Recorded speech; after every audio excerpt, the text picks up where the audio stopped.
नमस्कार, मैं हूं आपके साथ आयुषी शर्मा। आज तक 24 न्यूज में आपका स्वागत है। आइए रुक करते हैं आज की ताजा खबर।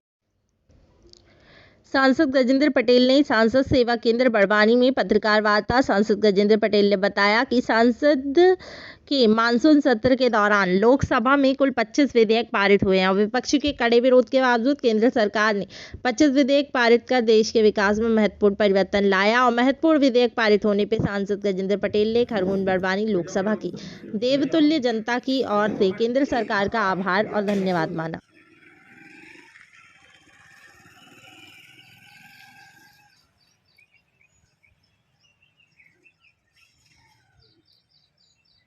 सभा के सेशन में जिस प्रकार से पार्लियामेंट चली है और जिस प्रकार से विपक्ष ने विद्रोह पैदा करने का प्रयास किया है, उनका जो मुद्दा था मणिपुर पर हमारी केंद्र की सरकार आदरणीय नरेंद्र मोदी जी के नेतृत्व में जो चल रही है, उन्होंने कहा था कि मणिपुर पर चर्चा कराने को तैयार। फिर भी विपक्ष के लोगों ने न चर्चा होने दी और न ही चर्चा करने में भाग लिया। इसके बाद जब दिल्ली का विधेयक आया तो दिल्ली आम आदमी पार्टी का विधेयक था और दिल्ली के विधेयक में जिस प्रकार से राष्ट्रीय राजधानी क्षेत्र दिल्ली सरकार का विधेयक आया तो उन्होंने सेशन में चली भी और उसमें चर्चा भी करी, क्योंकि उनका गठबंधन टूटे नहीं, इसलिए उन्हें चर्चा होने दी। और इसलिए इस मानसिकता को पूरा उजागर होता है कि कहीं न कहीं विपक्ष के लोग पार्लियामेंट चलना नहीं देना चाहते, परंतु फिर भी हमारी केंद्र की सरकार ने 22 विधेयक पास किए।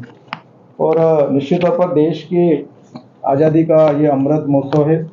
15 अगस्त कल जो दिन गया है, 15 अगस्त को आज़ादी के अमृत महोत्सव का आखिरी दिन था और अब आज से 16 तारीख से अमृत काल की शुरुआत हो रही है। इस अमृत काल की शुरुआत 2047 तक भारत कैसा रहने वाला, इसमें नए नए कानूनों का प्रावधान, विधेयकों का संशोधन, क्योंकि जितने भी बहुत सारे कानून जो बने हैं वो ब्रिटिश काल के कानून इस सरकार में चल रहे हैं। और इसलिए हमारी जो सरकार है वो जो गुलामी के जो स्मारक हैं, जो गुलामी के जो कानून हैं, उसको समाप्त करके भारतीय संस्कृति के अनुसार चलने वाली हमारी सरकार है। इसलिए नए और अच्छे कानून बनाने की हमारी सरकार काम कर रही है, जिसमें 22 हमने कानून का परिवर्तन किया है, जो विभिन्न प्रकार से मैं आपके माध्यम से जनता को पहुंचाना चाहता हूं। एक है अनुसंधान राष्ट्रीय फाउंडेशन विधेयक 2023 है, एक फार्मेसी संशोधन विधेयक 2023 है, डिजिटल व्यक्तिगत डेटा संरक्षण विधेयक 2023 भी पास किया गया है, राष्ट्रीय राजधानी दिल्ली क्षेत्र का है जिसमें दिल्ली की सरकार के अधिकारों को लेकर है, वो भी हमने पास किया है, भारतीय प्रबंधन संस्थान विधेयक 2023 इसका भी संशोधन करके जनता के हित में हमने किया है, अपतटीय क्षेत्र खनिज विकास एवं विनिमय संशोधन विधेयक 2023,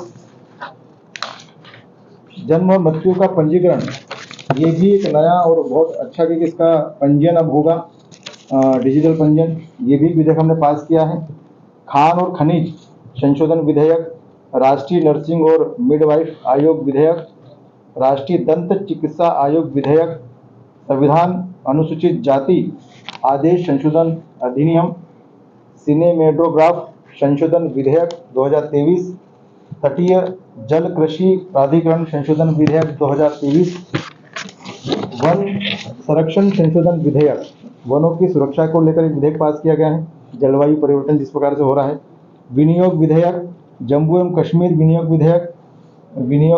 विधेयक 2023, अंतर सेवा संगठन, ये भी 2023 का विधेयक है, वित्त विधेयक जिसमें करदाताओं के लिए कुछ प्रावधान किए गए हैं, जन विश्वास प्रावधान संशोधन, निरसन और संशोधन विधेयक, बहुराज्य सहकारी समिति जो प्रारूपों को लेकर है उसको संशोधन किया गया है, प्रतिस्पर्धा संशोधन विधेयक, मध्यस्थता विधेयक 2021 जो पिछली बार राज्यसभा में पास हुआ था, इस बार लोकसभा में पास हुआ है, जैव विविधता संशोधन विधेयक, ये कुल मिला के 24 विधेयक इस पार्लियामेंट में हमने पास किए हैं और ये सभी जनता के हित से जुड़े मुद्दे हैं और इन सभी मुद्दों को लेकर पार्लियामेंट में हमने मुद्दों को पास किया है।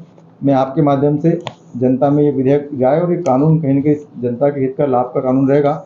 मैं पुनः आपके माध्यम से ये विपक्ष के लोगों से भी कहना चाहता हूँ कि आप लोकसभा के सदन में सांसद बनकर आते हैं, सांसद अपने क्षेत्र की समस्याओं को लेकर पार्लियामेंट में मुद्दे उठाना, विषय को रखना, अपनी मांग करना और विषय पर चर्चा करने के लिए पार्लियामेंट रहती है। और इसलिए इस प्रकार का हंगामा करके उन्होंने इस बार के सदन को कहीं न कहीं रोकने का प्रयास किया था। फिर भी यह देश अब अमृतकाल में चल रहा है, अमृतकाल में विकास की राह पर चल रहे हैं। हमारी सरकार पूरे समय का सदुपयोग कर रही है, इसलिए 22 से 25 विधेयक हमने पास किए हैं। मैं आपके माध्यम से जनता को बहुत बहुत शुभकामनाएं देता हूँ, बधाई देता हूँ। अच्छा, रेलवे प्रमुख मुद्दा रहा है क्षेत्र का, तो उसके लिए विस्तारीकरण के लिए क्या है? निश्चित तौर पर रेल खरगोन बड़वानी लोकसभा में रेल की मांग लंबे समय से चल रही है। रेल को लेकर अभी हमने रेल मंत्री से मुलाकात भी करी है। इंदौर से मलमाड़ रेल प्रोजेक्ट अभी कुछ काम उसमें चल रहा है। हमारे यहाँ टेक्निकल पुल को लेकर कुछ असुविधाएं हैं, इसलिए उस पर भी रिसर्च चल रहा है। और खंडवा खरगोन भाई बड़वानी होते हुए धार होते दाहोद एक रेल मार्ग का सर्वे हो गया है। सर्वे अब रेलवे बोर्ड की कमेटी में अब गया है। निश्चित तौर पर वो बोर्ड में पास होने के लिए आया है। एक अलीराजपुर से भी रेल बड़वानी पहुंचाने के एक हमने प्रस्ताव दिया है। ऐसा सेल्दा से भी एक प्रस्ताव हमने खरगोन के लिए दिया। तो ये सभी पर अभी प्रस्ताव दिया है और इंदौर मलमाड़ पर काम चल रहा है और एक नया सर्वे होकर रेलवे बोर्ड के पास में। एक मेडिकल कॉलेज में प्रमुख मुद्दा रहा है और सतराटी में जो है कृषि महाविद्यालय का, जहाँ सतराटी के अंदर जो रिक्त भूमि शासकीय है रिक्त पड़ी हुई है, तो वहाँ पर ही वर्षों से मांग चल रही है कृषि विश्वविद्यालय की। दोनों मुद्दे बहुत महत्वपूर्ण हैं। निश्चित तौर पर मुझे लगता है कि पिछले बार खरगोन में मध्य प्रदेश के जननायक आए थे, उन्होंने खरगोन जिले में मुख्यालय पर मेडिकल कॉलेज की स्वीकृति दी है। जगह भी वहाँ चिन्हित हो गई है। आज हम बड़वानी की बात करें तो बड़वानी भी आकांक्षी श्रेणी में है और आकांक्षी श्रेणी में होने के कारण से यहाँ पर कई विकास काम की सौगातें हमको मिल रही है और इसलिए यहाँ पर भी मेडिकल कॉलेज खुलेगा, क्योंकि आदरणीय देश के प्रधानमंत्री मोदी जी ने ये इस बात को संकल्पित किया है कि मेडिकल व्यवस्थाओं में हर जिले में मेडिकल कॉलेज खोलना है। खोलने का क्रम धीरे धीरे जरूर है, क्योंकि प्रतिवर्ष हम 10 से 12 मेडिकल कॉलेज नए भारत में खोल रहे हैं। तो आकांक्षी जिले होने के कारण से हमारी प्रायोरिटी है। तो आने वाले 2024 के सेशन के बाद में बड़वानी को भी सौगात मिलने वाली है। अच्छा, कृषि महाविद्यालय के लिए 50% कमीशन का जो आरोप लगा रही है कांग्रेस भाजपा सरकार, क्या कहें? निश्चित तौर पर उसका कोई प्रमाण नहीं है। मैं आपके माध्यम से कांग्रेस पर इस बात को इंगित करता हूं कि कांग्रेस की जब सरकार मनमोहन सिंह की सरकार थी, 10 साल जब मनमोहन सिंह की सरकार चली तो ए से ले तक जेड तक वो भ्रष्टाचार में डूबी रही और एक नहीं हजारों करोड़ के घोटाले उन्होंने किए हैं। आज माननीय मोदी जी की सरकार को 9 वर्ष हो गए। 9 वर्ष में मैं आपके माध्यम से कांग्रेस के लोगों से पूछना चाहता हूँ कि एक भी आरोप भ्रष्टाचार के मामले में बता दें जो 50% भ्रष्टाचार की बात करते हैं। और इसलिए उसको लेकर कई सामाजिक संस्थाओं ने, कई एनजीओ ने, कई पार्टी के लोगों ने एफआईआर दर्ज करी है। उस पर एफआईआर भी दर्ज हो गई है, क्योंकि देश के उस समय के प्रधानमंत्री जब कांग्रेस के प्रधानमंत्री थे तो वो कहते थे उनकी सरकार में कि हम 1 रुपये भेजते हैं और नीचे मिलता है 15 पैसे। तो 85% भ्रष्टाचार होता है, ये कांग्रेस के प्रधानमंत्री ने स्वीकृत किया।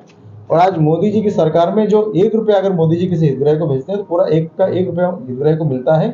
ये मोदी जी की सरकार का विश्वास है और इसलिए 2024 में हम पुनः मोदी जी की सरकार पूर्ण बहुमत से अत्यधिक सीटों के साथ में सरकार बनाएंगे। फिलहाल के लिए इतना ही। चैनल को लाइक शेयर सब्सक्राइब जरूर करें। धन्यवाद।